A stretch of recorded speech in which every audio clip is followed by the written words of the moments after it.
Saya mau sharing sedikit mengenai apa peran dukungan sektor telekomunikasi kepada dunia bisnis digital. Nah, kalau dilihat dari perkembangannya, leaders itu selalu harus antisipasi ke depan. Ya, leaders lah orang juga, manusia biasa juga, tapi punya kelebihan. Apa kelebihannya? Banyak sih ya. Tapi 3 diantaranya dibilang oleh kawan kita ini namanya Maxwell ini. Dia bilang, setiap leaders itu punya kemampuan untuk melihat ke depan. Yang namanya visi. Ya. Nah, dengan visi mereka tahu saya mau kemana, perusahaan mau di kemana, industri ini mau dibawa kemana. Ya. Dengan cara begitu dia akan coba capai yang namanya strategi. Oke. Nah, visi udah ada, strategi udah ada, kejadian apa enggak? Belum tentu kan? Nah, dibutuh dilakukan eksekusinya sehingga mereka harus lead the way. Ya. Know the way, show the way, and lead the way. Itulah tugasnya seorang leader. Teman-teman semuanya, valid nggak nih sekarang? Valid sih, tapi nggak cukup katanya. Ya, nggak cukup lagi. Kenapa nggak cukup? Mari saya lihat quote dari ini bosnya Accenture, si Pierre bilang gini. Dalam waktu 16 tahun, dari 2000 sampai 2016, setengahnya, lebih dari setengahnya Fortune 500 companies hilang. 250 perusahaan terbesar di dunia, terbaik di dunia hilang dalam waktu 16 tahun. Kenapa? Nggak sanggup menghadapi tantangan challenge disruption dari digital. Sehingga harus siap-siap juga menghadapi challenge yang terbaru ini, digital challenge, ya, digital disruption. Nah, Indonesia seperti apa? Alhamdulillah Indonesia juga sudah bagus nih, digitalnya udah mulai maju. Ya udah tahu kita ada unicorn ya. Jadi Indonesia udah siap menghadapi itu sebetulnya. Nah, masalahnya seperti apa sih digital tadi ini? Ini saya ambil dari Bloomberg, dia bercerita.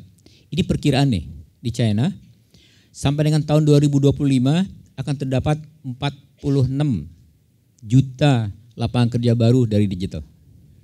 Good thing or bad thing? Very good thing. Ya, mudah-mudahan Indonesia sama seperti itu. Namun katanya bahaya juga, itulah peluang, tapi ada tantangannya. Challenge-nya adalah 31 juta role tradisional akan menjadi tantangan, akan hilang kalau tidak bisa mengikuti perkembangan seperti tadi tuh, dari Fortune 500, setengahnya, ini 31 juta. Nah, dilihat secara angka, yang hilang sama yang timbul, mendingan banyak yang hilang apa yang timbul? Ya, 46 sama 31, artinya berapa? Masih 50% lebih kan ya, 15%, kita 50% tambahan sebetulnya. Itu bagus apabila semuanya masuk dalam 46. Tapi kalau nggak masuk, kehilangan pekerjaan, kehilangan bisnis, itu berat. Itu kondisi challenge di China. Di Indonesia seperti apa belum jelas. Karena Indonesia untuk masalah digital masih jauh di belakang China sebetulnya. Nah, kenapa bisa terjadi? Teman-teman lebih tahu dari saya barangkali karena anak-anak muda. Dulu yang namanya bisnis tuh untuk start up sebuah bisnis susahnya minta ampun. Cost-nya besar, ya udah gitu uang nggak banyak tersedia. Kenapa? Teknologi juga susah zaman itu ya, sehingga jarang ada bisnis baru. Sekarang kondisinya beda.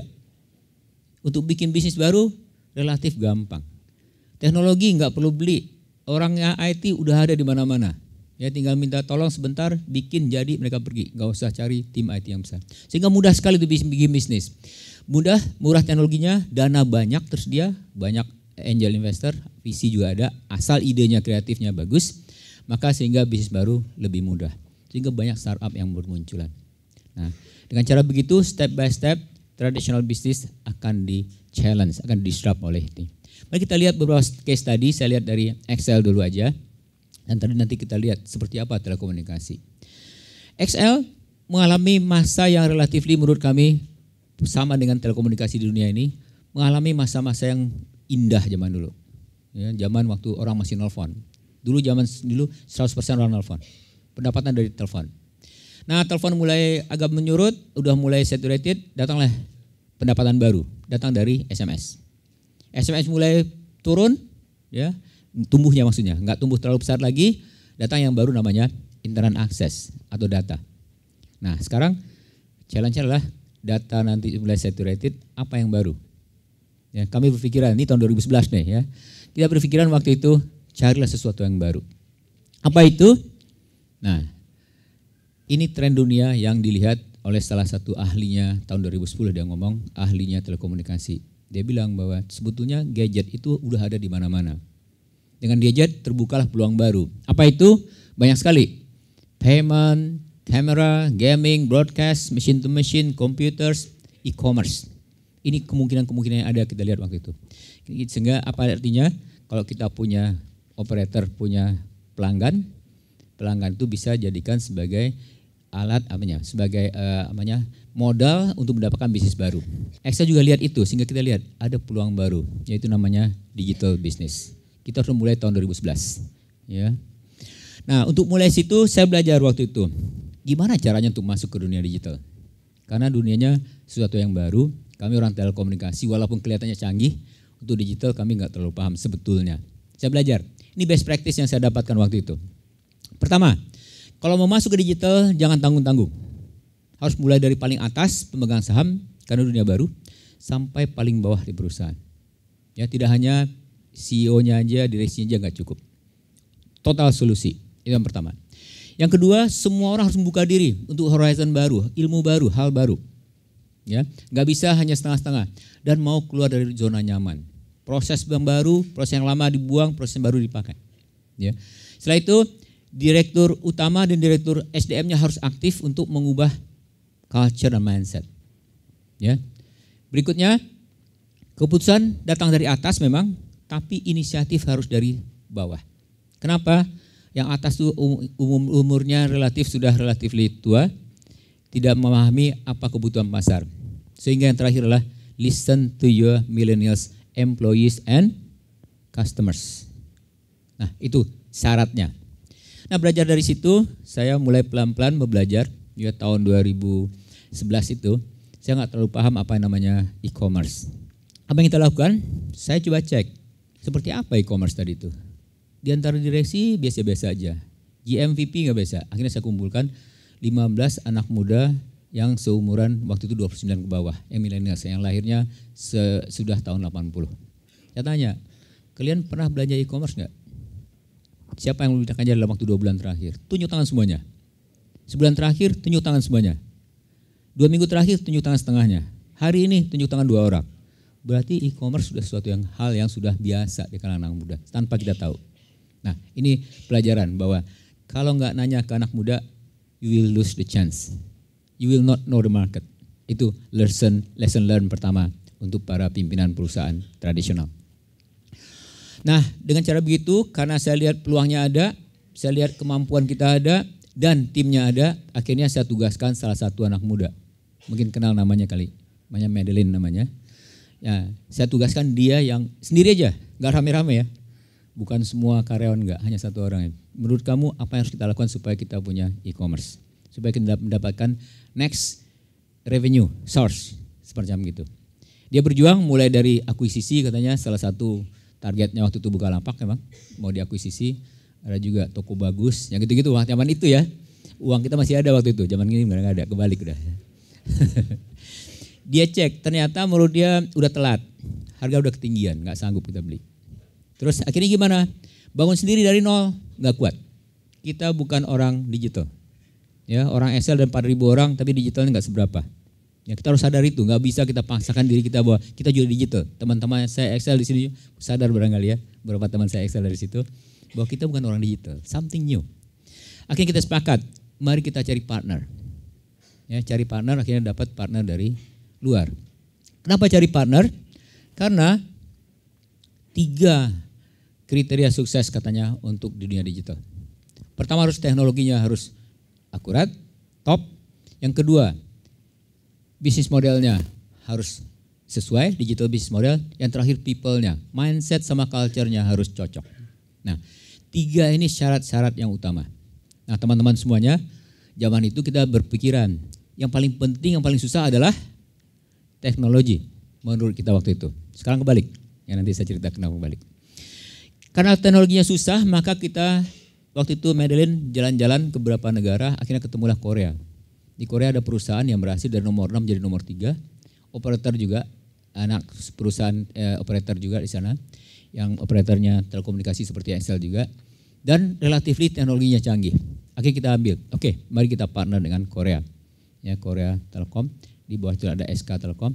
SK Telkom ada 11 Street. 11 Street itulah e-commerce-nya dari Korea. Apa yang kita lakukan? Partnership.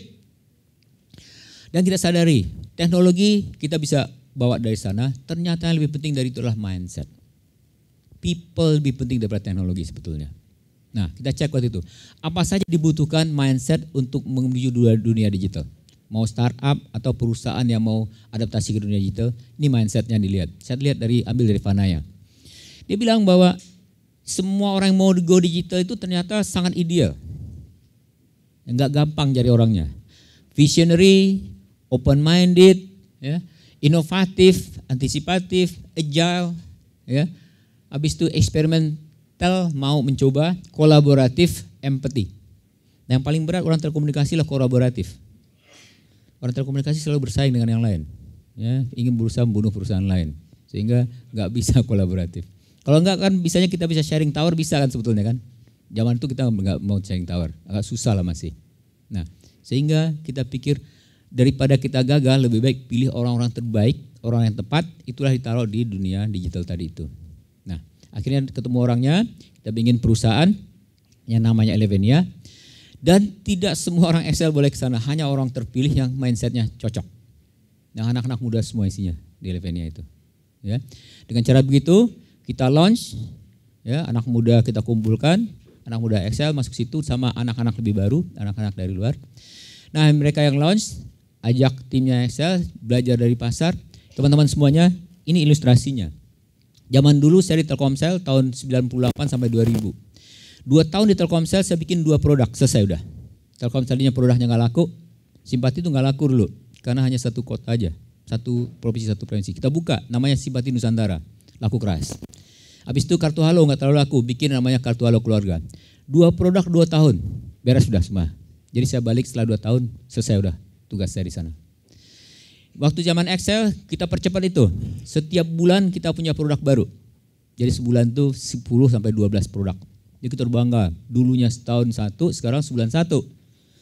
Nah, dunia Bukalapak sekarang, ya, dunia Elevenia waktu itu, setiap jam ganti produk katanya. Saya nggak kebayang tuh. Pricing kalian gimana? Setiap menit kita ganti pricing, Pak, sesuai dengan kondisi pasar. Saya nggak kebayang, dari setahun 1 menjadi 1 jam 1. Ya, 1 menit 1, setiap menit ganti. Dunia terlalu berat buat saya. Ya. Jadi saya bilang udahlah kalian aja yang urus. Teman-teman semua sukses apa enggak Elevenia? Sebetulnya pada awalnya sukses. Ini data dari saya ambil Digital News Asia Desember 2017. Sampai dengan kuartal 1 2017 Elevenia nomor 3, kuartal 2 masih, kuartal 3 tiba-tiba drop jadi nomor 7. Kuartal 4 langsung drop menjadi nomor 9 2017 tahun lalu. Apa penyebabnya? Ya, orang bilang, oh karena kamu tinggal si Excel, kamu pensiun katanya gitu. Ya, bukan karena itu, Ya, saya di sana pun mungkin lebih parah dari ini kali. Apa yang kejadian, teman-teman semuanya? Akhirnya Elevenia dijual sama Excel tahun lalu. Uangnya habis. Ya, nggak ada lagi uang. Ternyata apa? Dulu waktu mereka bangun, janjinya ke saya waktu itu 3 tahun kita akan EBITDA positif. Bapak injek sekarang kira-kira 1 triliun. 3 tahun cukup, setelah itu akan EBITDA positif. Setelah 8 tahun kita akan bisa IPO. 7 sampai 8 tahun kira-kira begitu. Kita anggap itulah plan, karena di telekomunikasi kalau kita nyanyi segitu biasanya jadi ke situ. Nah, dunia digital ternyata enggak semudah itu. Ya. Setelah 3 tahun ternyata kompetisinya demikian beratnya, sehingga yang dibutuhkan bukan hanya market, bukan hanya teknologi, bukan hanya people, bukan hanya culture, juga bisnis model yang tepat. Nah, saya lihat dulu kan dikatanya cuma 3. Pertama teknologi, kedua bisnis model, ketiga adalah people. Terus saya belajar lagi, apa salahnya ya? Kenapa kita masih kalah, masih salah? Semuanya udah benar perasaannya, yang fondasi udah berat. Ini sudah dapat lagi dari Vanaya, ternyata nggak cukup 3 tadi, harus didetailkan lagi. Ya, apa kunci sukses menuju digital? Menurut Vanaya 9 ternyata, dan dibagi 3. Pertama dari people dulu, digital culture. Harus dimulai dengan culture dulu. Tidak mungkin dimulai dengan teknologi. Kedua, leadership. Leadersnya harus paham, harus siap untuk itu. Ketiga, digital capabilities. Jadi orang-orangnya harus pinter dan sanggup dan mau menggunakan digital sehingga paham apa customer behavior. Kedua, business model, customer experience, operational excellence, dan inilah kelemahan Excel waktu itu di alih ini. Revenue profit formula.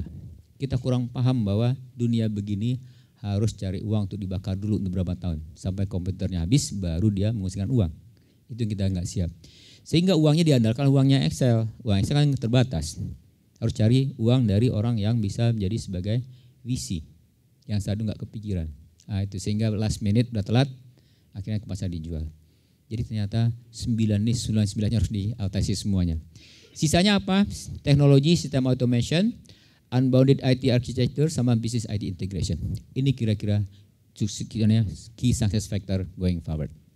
Nah, dari inilah pelajaran yang kami dapat sehingga kalau sejarah diulangi akan diperbaiki. Tapi kalau nggak diulangi ya udah buka lapak aja kita teruskan. Ya enggak? Nah, teman-teman semuanya, mari kita lihat telekomunikasi. Seperti apa telekomunikasi ke depannya menunjang yang namanya bisnis digital. Menurut saya, dunia telekomunikasi sekarang lagi gencar-gencarnya bangun yang namanya data. Mereka nggak terlalu peduli tentang voice, nelfon, sama SMS. Sehingga apa? Jaringannya, walaupun tidak secepat China, bisnis ini akan marak. Karena 4G dan 5G-nya, 4G lagi marak-maraknya, Excel kemana-mana bangun, Telkomsel juga, Indosat juga.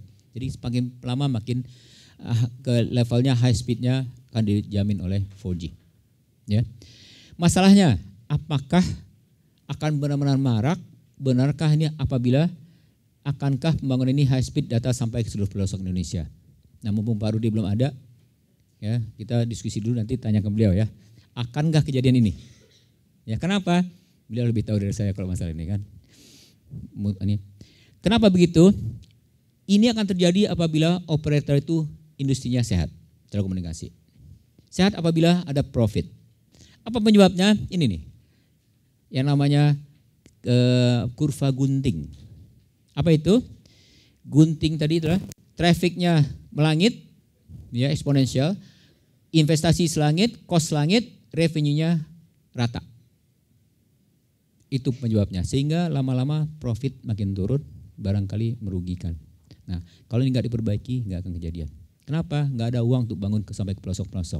Sehingga digital yang harus ditunjang oleh kualitasnya high speed data sampai ke pelosok itu nggak akan cukup untuk ininya, untuk membangun itu. Itu tantangan kita ke depan. Nanti kita bisa diskusi dengan Pak Rudi how to make it happen. Nah, teman-teman semuanya, saya tutup. Kesimpulannya, era digital memberikan dampak positif dan negatif, tergantung gimana kita mengatasinya. Bagi-bagi teman-teman yang startup, kesempatan untuk mendisrupt. Gimana cara disrupt? Lihat aja di mana yang bisa dilakukan perbaikan, di mana improvement, itulah bisa disrupt. Ya. Bagi ini dampak negatif tradisional antisipasi sehingga bisa menyesuaikan diri. Dan jangan lupa people-nya dulu kalau nggak akan berhasil. Ketiga, skala besar perusahaan perlu persiapkan people, business model dan teknologi. Ya, terutama digital mindset dan culture. Dan terakhirlah industri telekomunikasi diharapkan sehat sehingga membantu cukup biaya, cukup dana untuk membangun sampai ke pelosok-pelosok. Demikian sebagai pengantar diskusi, mari kita diskusikan nanti lanjutnya detailnya dengan Pak Menteri. Terima kasih. Assalamualaikum warahmatullahi wabarakatuh. Buka aja Bukalapak.